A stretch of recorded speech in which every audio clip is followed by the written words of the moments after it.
Welcome to the Health Update. I'm Madison Kasper. With me is Dr. Aarti Raja, Mako Media Science and Health Advisor. Welcome, Dr. Raja. Thank you, Madison.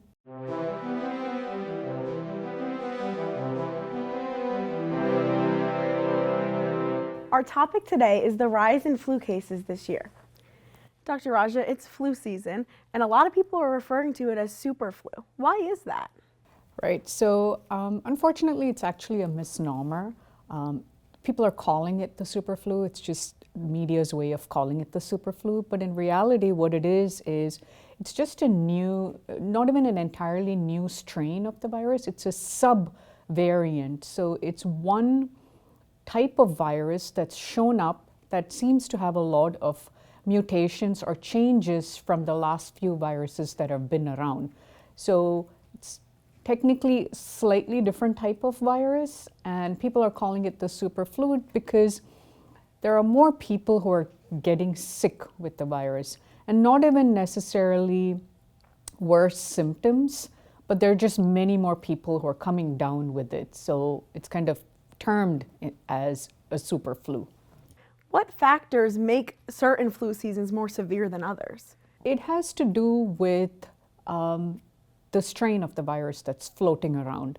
So if there is a virus that kind of shows up and we aren't ready for it, in the sense that we do have vaccines, but if the vaccine was designed against a slightly different strain, then the virus that's currently floating around is going to likely not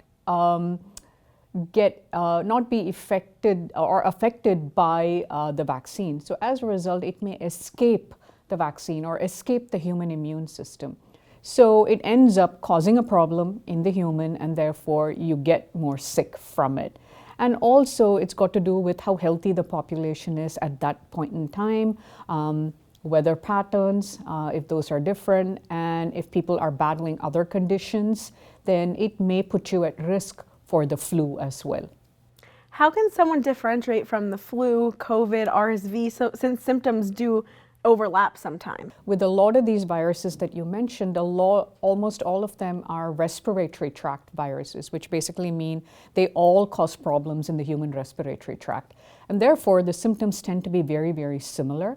But the one thing that makes flu very different is this very sudden onset of fever, especially. You get this, it comes on very suddenly, like you wouldn't have had it in the morning, but like by afternoon you're like down with a really high fever. With things like RSV and COVID, it's a much more gradual reaching point of getting a fever. How effective is the flu vaccine? It is actually very effective.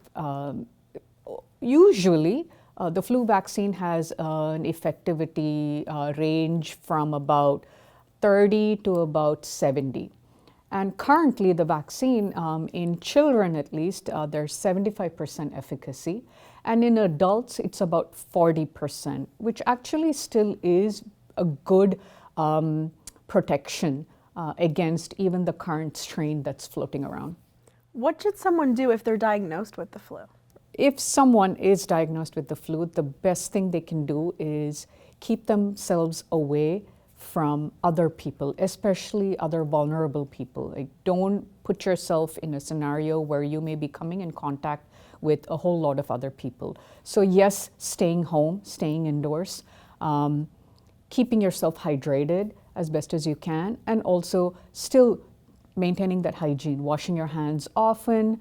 And if you really cannot stay home, because not everybody can just keep themselves at home for 5 days at a stretch, and if you absolutely cannot stay home, then at least ensure that you put a mask on so that you're not putting yourself in a situation where you may be coming in contact with someone who is immunocompromised and you don't want to put them at risk. So in that case, put a mask and then step out.